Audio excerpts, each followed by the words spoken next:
Et nous vous retrouvons pour la dernière partie de cette émission. Nous abordons notre quatrième sujet sur le Togo, ouverture d'une enquête parlementaire sur la gestion du fonds Covid, des fonds Covid 2019, des fonds Covid-19, si c'est moi. Alors que l'on croyait l'affaire classée ou oubliée, le Togo revient, surprend avec l'ouverture d'une enquête parlementaire sur la gestion des fonds Covid-19 vendredi 6 octobre à l'issue d'une séance sur la loi rectificative du budget. Le Parlement ou l'Assemblée nationale a annoncé donc l'ouverture d'une enquête parlementaire. 27 parlementaires ont été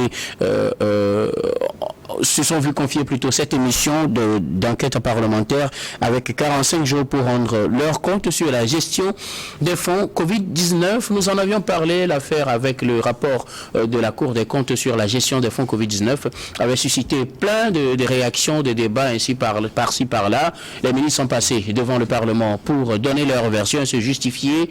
L'affaire n'est pas classée finalement. Le Parlement ouvre une nouvelle enquête avec une commission d'enquête qui a 45 jours pour rendre ses conclusions. Fioklou, Radangoulour, alors que l'on croyait, je le disais, l'affaire classée, le Parlement ouvre alors une nouvelle enquête pour situer les responsabilités par rapport à la gestion des fonds Covid-19 au Togo. Oui, il y a quelques mois, la Cour des comptes a publié un rapport concernant la gestion de ce fonds. Surtout que ce sont des fonds qui sont venus de l'extérieur. De l'OMS, du PNUD, des opérateurs économiques, des donateurs et autres. Après l'annonce, après la sortie du rapport par la Cour des comptes, les ministres incriminés sont passés à l'Assemblée pour se justifier. Et comme vous venez de le dire, vous croyez qu'on avait cru que ce dossier est fermé, était bouclé, mais malheureusement, le vendredi dernier, lors d'une session parlementaire. Est-ce malheureusement ou heureusement? C'est malheureusement. Ça dépend. D'un cas ou de l'autre.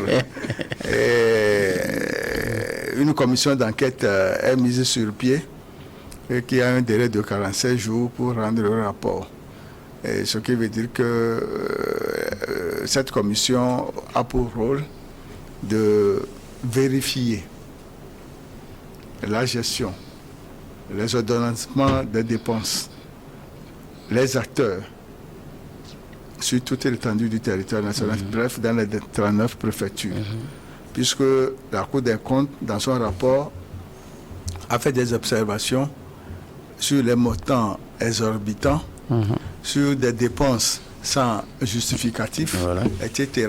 Donc, cette commission a le devoir de rendre clair le processus des dépenses de ces fonds. Donc, nous pouvons dire que c'est un grand pas qui est fait, et surtout que ce n'est pas une commission ad hoc, et surtout que c'est une commission parlementaire. Ça veut dire que nous pouvons espérer du sérieux dans ce domaine.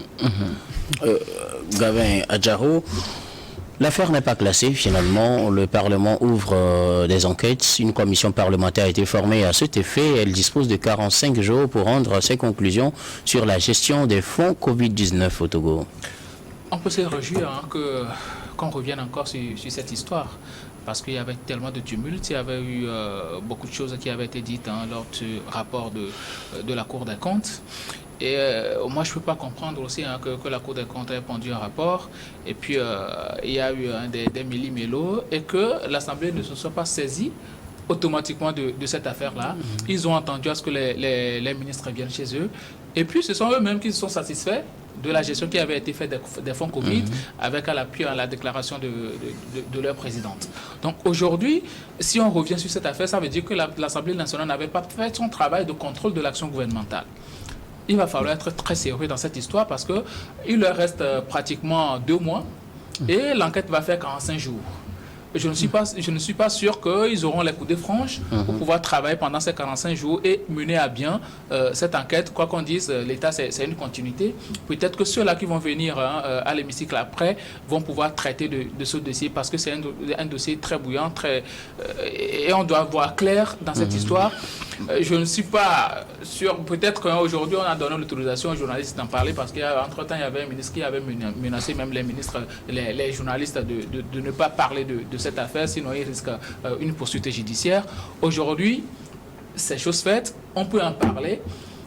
Parce que l'Assemblée nationale a ouvert une enquête parlementaire, ce qui est venu tardivement, mais on peut juste applaudir. Peut-être que, on va rentrer dans le fond pour dire réellement tout ce qui s'est passé et autres, parce que sincèrement, on ne peut pas dire qu'on a géré les fonds de la République et qu'il manque des reçus.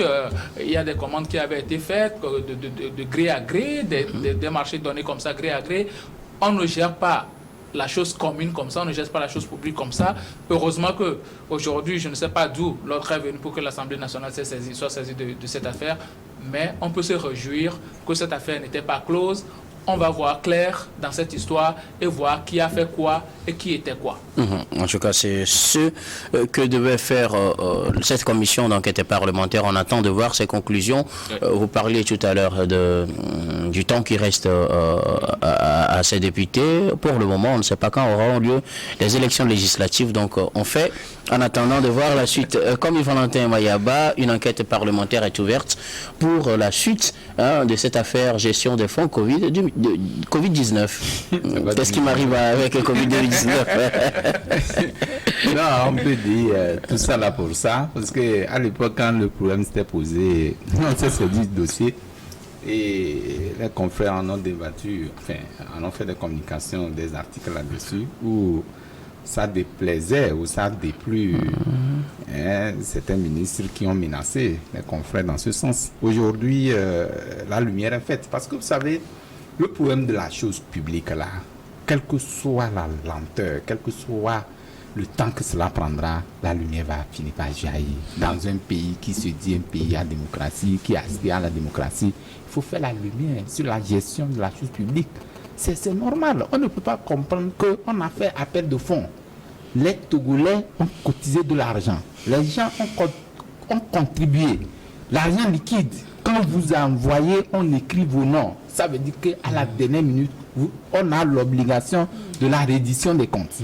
Et donc, quand ça ne se fait pas, et qu'il y a des soupçons, la Cour des comptes, qui est un organe, qui est chargé de faire la reddition ou de peut-être faire l'audit et on trouve qu'il y a quand même des perversions et que les ministres viennent dire non, ça c'est mal dit, on ne devait pas dire comme ça, le contrôle nous langage. Aujourd'hui, la lumière est claire. Ce qui est sûr, l'histoire... Pour le moment, rien n'est dit. C'est juste une commission qui est formée. Quand je dis rien, tout est clair. C'est-à-dire que l'hémicycle s'est saisi du dossier. Ça veut dire que c'est un dossier brûlant de l'heure. Et qu'on veut voir clair dedans. Cela voudrait dire que cette commission qui est mise en place doit faire la lumière. Si les faits qu'on reproche à ces présumés coupables sont avérés, ils seront poursuivis et ils vont rendre. Donc c'est pourquoi nous disons qu'à un moment donné, c'est vrai, c'est trop vite de faire des supputations, mais aussi bien que cette commission doit faire son travail dans l'impartialité. Parce que c'est vrai, il ne faut pas quand même qu'on vienne nous dire ici qu'il y a cette commission qui est là et après, patatras, on ne voit plus rien. La lumière, nous connaissons comment des enquêtes ont été mises en place qu'on n'a jamais connu, qu'on n'a jamais des résultats. Et donc, je pense que 45 jours, pour que la lumière soit faite, il faut que cela se fasse aussi dans la transparence. Et Gabin le disait, nous savons qu'il leur reste 2 mois. 45 jours de 60 jours, il va rester 15 jours. Donc, dans les 15 jours, je crois que le parlementaire qui seront là vont rentrer dans l'illégalité. Et quand ils vont gérer que des affaires courantes. Donc, je pense qu'ils n'auront pas le plein pouvoir pour statuer sur certains dossiers qui sont des sujets sensibles. Donc, il est important qu'on aille vite, qu'on clôt cette enquête-là, que la lumière soit faite sur cette affaire-là pour que tous les Togolais soient situés. Parce que Covid-19 est un mal qui est arrivé et qui a mis les Togolais dans des situations que vous connaissez aujourd'hui. Tous les secteurs d'activité seront affectés par Covid-19. On ne peut pas se permettre aussi que un mal qui arrive, les gens surfent sur ce mal-là pour se faire de l'argent.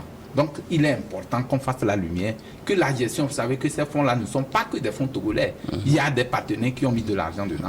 Et vous savez que quand un partenaire met de l'argent, il veut qu'au moins qu'on lui fasse la reddition, ou qu'on puisse faire la lumière, ou qu'on puisse quand même faire l'éclairage sur comment ça a été géré. Donc, je pense que l'État togolais doit être responsable, et c'est justement pourquoi, quand les parlementaires ou l'Assemblée s'est saisie du dossier, il faut forcément que la lumière se fasse. Je ne voyais pas, et c'est pourquoi moi je parle aussi de l'ambiguïté, du moment où le premier instant, quand la Cour des comptes avait fait cette déclaration, avait fait son audit, on a invité des ministres qui sont partis à l'Assemblée nationale. Lors de leur audition ou leur communication, je pense qu'il y a les parlementaires qui ont compris ou qu'on a convaincu sur place là-bas, ils ont accepté que c'est bon. D'où vient maintenant le dossier pour dire que mais ce que vous êtes venu dire le jour-là ne répond pas. Revenez, parce qu'il faut qu'on mette l'accent sur... qu'on mette une commission pour quand même qu'il y ait la lumière de la suite. Donc, ce n'était pas important qu'ils viennent au Parlement. D'abord, pour s'expliquer, il faut d'abord diligenter une enquête. C'est lorsque on diligente, ou peut-être on suppose que quand ils sont venus, ce qu'ils ont dit n'a pas quand même pu convaincre les parlementaires, il faut diligenter. Mais le temps a trop, beaucoup doit couler sous le pont. Et donc aujourd'hui, les gens, comme vous le dites, comme le disons sur le plateau, on pensait que l'affaire est close, mais aujourd'hui, on revient sur cette affaire et on veut que la lumière se fasse. C'est une bonne chose, c'est la voie de la démocratie, mais que cette lumière, quelle que soit la nature de la lumière, il faut que ça situe les Togolais, que les Togolais sachent comment ça a été géré, qui a pris quoi, qu'est-ce qu'il a fait avec, comment est-ce qu'il va rembourser, et ainsi de suite, ainsi de suite. Ça permettra aux partenaires qui nous accompagnent d'être avec nous constamment pour que nous ne puissions pas quand même être victimes de toute situation malencontreuse. Donc, je pense que cette initiative du Parlement togolais est une initiative à saluer et nous attendons de pied ferme, nous attendons fermement que cette enquête-là puisse nous donner des résultats, qui puisse accoucher, qu'on ne puisse pas diligenter des enquêtes comme ça, qu'on mette en place des commissions qui ne puissent pas nous donner des résultats.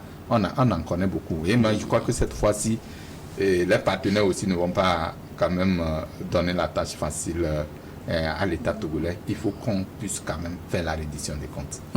Cheikh Lo, vous voulez dire quelque chose? Oui, je me pose la question de savoir si ce sont les partenaires qui ont demandé la reddition des comptes ou c'est une initiative personnelle du gouvernement.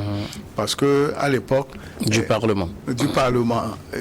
À l'époque, au Parlement, quand les ministres étaient passés pour donner leur version des faits, il y avait un satisfecit général. Oui, des applaudissements. Toutefois, dans l'opinion publique nationale, il y avait des rumeurs et autres là. Et les gens n'étaient pas d'accord et satisfaits. Parce que les gens ont vu comment les gens ont évolué dans l'histoire de Covid, ce que les gens ont fait, etc. Donc moi je pense aujourd'hui que 45 jours pour un travail bien fait, une enquête comme ça, moi je ne suis pas tout à fait d'accord parce que c'est trop peu. N'est-ce pas aussi à cause de la durée qui reste à ce Parlement? Mais le gouvernement a la possibilité de proroger la durée des mandats des députés. Non, pas la possibilité. Qu'est-ce qu'on fait? Dans le code électoral actuellement, vous ne pas vous. Dans le code électoral, c'est écrit clairement que les députés restent en place jusqu'à oui, mais ils gèrent les affaires courantes. Ils gèrent les affaires courantes. Ce n'est pas qu'ils pourront, c'est pas une prorogation. Quand le mandat finit, on ne prend aucun acte pour confirmer la poursuite de leur mission. C'est ce qui est fait. C'est ce qui est fait jusqu'à l'installation de nouveaux députés. Ils ont la possibilité de travailler jusqu'à la... Oui, normalement. Même si c'est jusqu'à 2024. Oui, même si c'est à 2100. Maintenant, continuez votre développement, s'il vous plaît. C'est pourquoi je dis que si, entre-temps, cette même assemblée avait donné l'OK et qu'il y a cette commission d'enquête, ma question, c'est de savoir si c'est les partenaires qui ont demandé cette reddition des comptes ou c'est une initiative personnelle du gouvernement. C'est là mon inquiétude. Parce que les gens ont vu tout ce qui s'est passé. Ce qui est sûr aussi, c'est que avec les fonds Covid qu'on a eus, ça a pu sauver des Togolais. Oui. Les produits, les vaccins et autres sont allés même dans les rameaux les plus reculés. Nous avons fait la première dose, la deuxième dose et si possible la troisième dose. Il y a un fait qui est réel. Mais maintenant, c'est la gestion, comment les fonds ont été gérés. dans le rapport de la Cour des comptes, quand tu vois certaines pages sur certaines écritures comptables, les montants étaient trop exorbitants. Et quand même, le monsieur a écrit qu'il y a des dépenses qui n'avaient pas de justificatif. Alors que dans l'administration, toute dépense doit avoir un document. C'est là où le hic passe. Aujourd'hui, si cette commission de 27 membres peut retrouver tous les documents et nous situer, ce serait une bonne chose. Mais le délai de 45 jours, je le dis, je le répète, à mon point de vue, c'est trop court. Alors, qu'est-ce qui aurait peut-être, selon vous, motivé ce revirement de situation? Vous l'évoquiez tout à l'heure. Oui, l'Assemblée a semblé être satisfaite du compte fait par les ministres à l'époque, mais finalement, c'est la même Assemblée qui ouvre une enquête avec la constitution. C'est que probablement les partenaires financiers et techniques ont demandé la réduction des comptes. Compte tenu des investigations faites, parce que ces organismes, quand ils donnent les montants il y a une commission d'enquête qui n'est pas officielle, qui donne des informations et à partir de ces informations demande des comptes. Et c'est l'argent des autres. Oui. Ce n'est pas l'argent du pays. Ils ont aidé le Togo comme ils l'ont fait dans d'autres pays. Ce n'est pas au Togo seul. Au Sénégal et autres, dans beaucoup de pays, il y a cette réduction des comptes qui se fait. Alors, le Gabin, selon vous, qu'est-ce qui aurait expliqué ce revirement de situation au niveau de l'Assemblée, au moment où tout le monde, ou du moins certains, pensaient que cette affaire est classée et qu'on n'y reviendra plus? On nous annonce vendredi la constitution d'une équipe d'enquête parlementaire pour situer les responsabilités. Moi, j'ai passé à deux poches de pression. Sûrement, ça ne vient pas des parlementaires eux-mêmes, parce qu'ils avaient applaudi tambour battant les ministres quand ils étaient venus. Et ces ministres-là même avaient promis de revenir avec les reçus qui manquaient. Donc, du coup, pour moi, je ne pense pas que ça vient des parlementaires. Peut-être ça vient des partenaires, comme vient de le dire le doyen. Ou bien peut-être que le chef de l'État a décidé de voir clair dans cette histoire, puisque depuis le rapport Covid, il ne s'est pas prononcé. Oui. C'était le gouvernement qui s'était déplacé au Parlement. Donc, du coup, le chef de l'État ne s'était pas prononcé. Peut-être que c'est lui qui a demandé à voir clair dans cette histoire. Peut-être que ce sont les partenaires qui demandent à voir clair dans cette histoire. Quoi qu'il en soit, ça ne vient pas du Parlement, selon vous? Quoi qu'il en soit, à 100%, pour moi, ça ne vient pas des parlementaires. Parce que moi, j'étais choqué. Parce que vous ne pouvez pas être des parlementaires, gérer l'argent du pays, contrôler l'action du gouvernement, et puis on vous présente des documents ou bien un rapport dans lesquels il n'y a pas de reçus, il y a des marchés qui avaient été donnés gré à gré, il y a des sommes faramineuses qui avaient été données à des dépenses, et puis vous applaudissez disant que bon, c'est bon, le plus important, c'est d'avoir sauvé des vies. Le plus important, certes, c'est d'avoir sauvé des vies, mais qu'est-ce qu'on en a fait de l'argent du public? Voilà le Parlement, moi je l'ai dit la fois dernière, on ne pond jamais de loi de règlement après la gestion de budget. Le Parlement n'a jamais sorti une loi de règlement pour dire, voilà, vous avez pris tel argent, vous avez géré tel. On ne dit absolument rien au peuple. Et on a certains députés qui viennent se plaindre sur Facebook, en écrivant sur les réseaux sociaux, et puis ça s'arrête là. La plainte, c'est pour le bas peuple. Mais vous avez l'obligation de donner des résultats sur le terrain. C'est la raison pour laquelle on vous a mis à l'hémicycle. Maintenant, vous aussi, vous venez vous plaindre comme le bas peuple. Alors, qui va résoudre le problème pour qui? Le problème Covid, de la gestion des fonds Covid, on a tous vu ce qui s'est passé au Togo ici. Même si tu n'as rien donné, les petits 100 francs qu'on a prélevés un peu partout, ton argent aussi est dedans. Les Togolais ont participé, les bailleurs de fonds ont participé, tout le monde a participé. Maintenant, il faut rendre le compte. Même si tu es en relation avec une ONG en Occident ou bien dans un autre pays qui veut te soutenir pour des ateliers de formation, même si c'est Puata 25 francs que tu as acheté, il faut prendre un reçu. Il faut que cela figure dans les comptes. Oui, il faut prendre un reçu. On le fait un peu partout. Mais ici, il s'agit de la gestion de l'État, de la gestion de la chose publique, de ce qui appartient à tous les Togolais. Et il y a eu mort d'homme dans cette histoire. Donc, on doit avoir pitié du peuple togolais. Normalement, c'est le Parlement qui doit essayer de voir clair dans cette histoire. Et moi, ce qui m'a choqué lors du passage des ministres aussi, c'était pas que les parlementaires les avaient interpellés. Ce sont eux-mêmes qui se sont déplacés pour aller vers le Parlement, pour appeler les députés, nous venons chez vous. En fait, c'était pour se justifier et donner leur position par rapport au rapport de la Cour des comptes, puisque le rapport déjà avait suscité plusieurs réactions. Ça devait être une interpellation pour le respect de l'institution qu'est le Parlement, parce que ce sont des élus qui sont là. Les ministres, ce sont des nommés. Un nommé ne peut pas se prévaloir de quelque titre que ce soit devant un élu du peuple. Mais je n'ai pas compris si c'est le chef de l'État qui a demandé. C'est très bien de sa part, parce que le Togolais a envie de savoir réellement ce qui s'est passé, qui a fait quoi.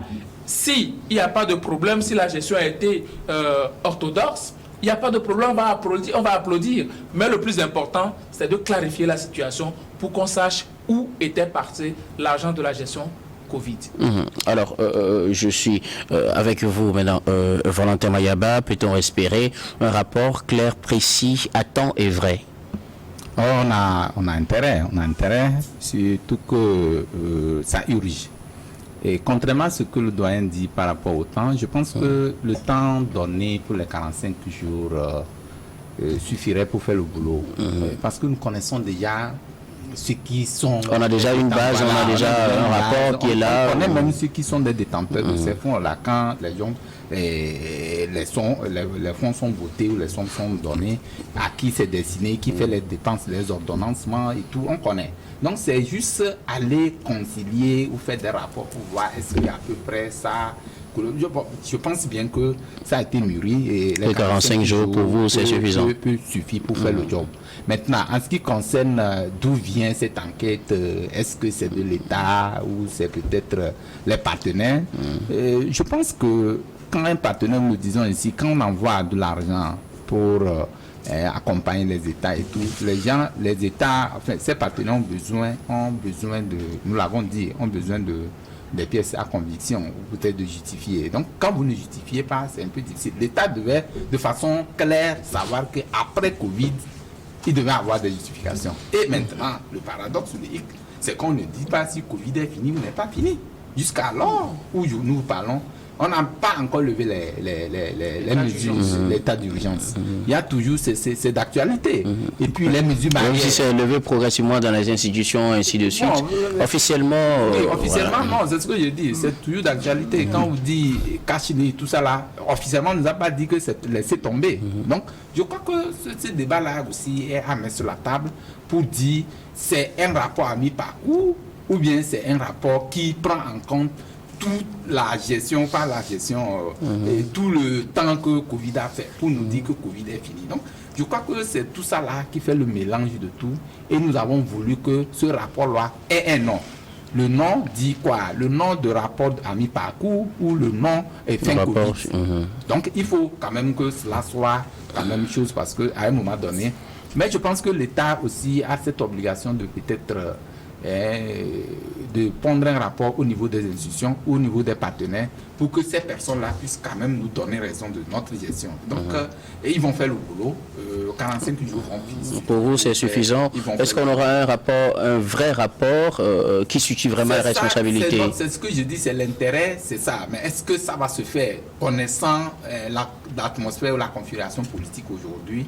Et je pense que c'est difficile de mettre la main sur le bourreau parce que nous connaissons, mais le bon sens le voudrait. Au nom de la démocratie, il est important que quand on fait ce rapport, lors de ce rapport, si quelqu'un a été indexé, qu'il le réponde pour que véritablement la lumière soit faite pour situer l'opinion nationale. Merci beaucoup. Gabin, un dernier mot sur cette question? Oui, et en plus, le rapport, ça ne prend pas en compte toute la gestion des fonds Covid. C'était une partie de ce rapport-là qui avait été fait. Donc, on attend à ce que le reste du rapport soit fait et puis on sera situé. Mais les parlementaires doivent être très sérieux maintenant pour faire ce travail-là parce que moi, durant toute leur mandature, je ne les avais pas trouvés trop sérieux en dehors de l'alimentation de mandat qu'ils avaient fait jusque-là. Je ne sais pas ce à quoi ils ont véritablement servi au Togolais. Merci en tout cas.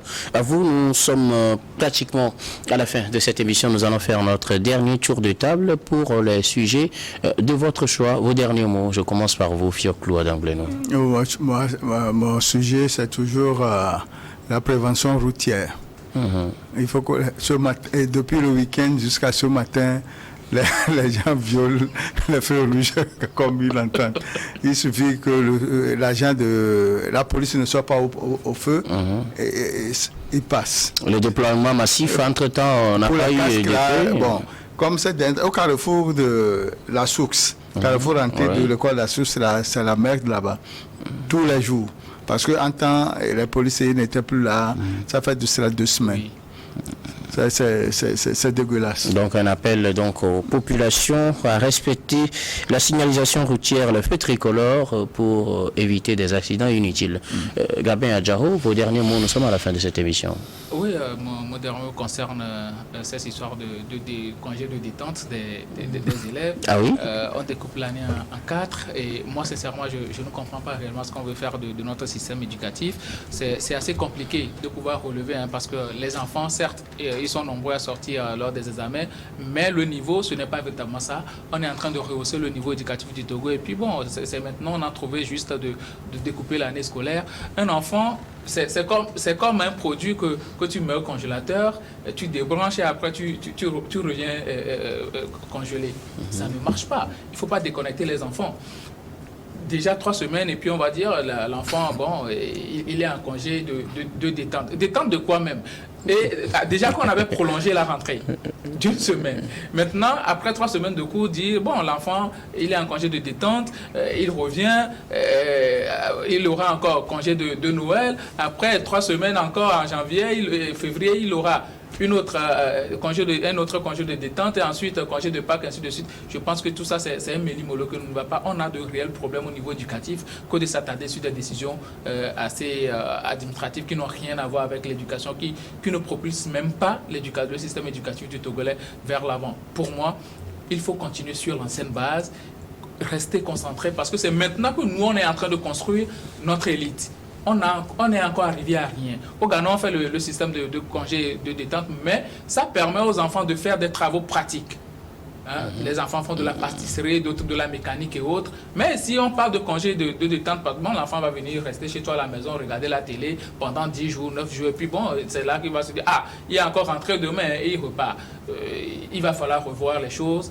Les 3 ministres de l'éducation doivent s'asseoir et puis réviser cette décision qu'ils ont prise. Malheureusement, ce n'est pas un débat. Ce n'est pas un débat exceptionnellement. Il faut innover. Il faut innover. Parce que j'aurais appris que le week-end, la semaine dernière, on a sorti un nouveau découpage scolaire où il y a ce mois d'octobre, il y aura les 10 jours de détente, tout ça. Il faut innover. C'est une innovation, même si c'est calqué sur un système français, c'est une innovation. Il faut accepter cela comme ça. Merci beaucoup. Puisqu'on est dans le débat, on ne va pas aller loin. On va pas aller loin dans cette affaire. On ne le sait pas pour le moment. Je viens à vous, Mayaba, pour terminer vos mots de fin. Oh oui, un mot de fin, c'est une situation qui me préoccupe au feu tricolore quand vous allez. Aujourd'hui, les femmes, les mendiants, bon, je peux les appeler comme ça, qui, ma foi, restent au feu tricolore, et ils sont obligés de rentrer au niveau du feu tricolore, tendre la main et tout, ça crée de l'embouteillage. Je pense que l'État, nous l'avons interpellé en temps pour qu'il va clair là-dessus, pour voir comment est-ce qu'on peut finir avec ces personnes-là. C'est vrai que le phénomène prend de l'ampleur. Ça prend de l'ampleur à telle enseigne que parfois, au moment où le feu tricolore, enfin, le feu passe au vert, pour que vous parliez sans moment, il faut attendre que les enfants sortent des feux tricolores pour que vous puissiez avancer. Donc, je pense que il faut réglementer, il faut trouver une formule véritablement pour que nous puissions finir avec ce phénomène qui est en train de prendre de l'ampleur. Le Sénégal l'a interdit, je crois ailleurs on l'a interdit, et je pense qu'il faut quand même commencer à y penser, que nous trouvions des solutions à cette situation. Merci beaucoup à vous, comme Valentin Mayaba.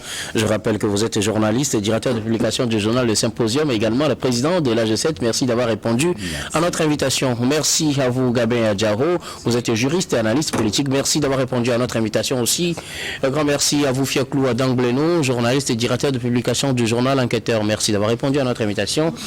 Et grand merci à vous, très chers téléspectateurs, de nous rester fidèles. C'est la fin donc de ce numéro de Regard Croisé. Je vous retrouve demain avec le même plaisir pour un autre numéro. D'ici là, portez-vous très bien.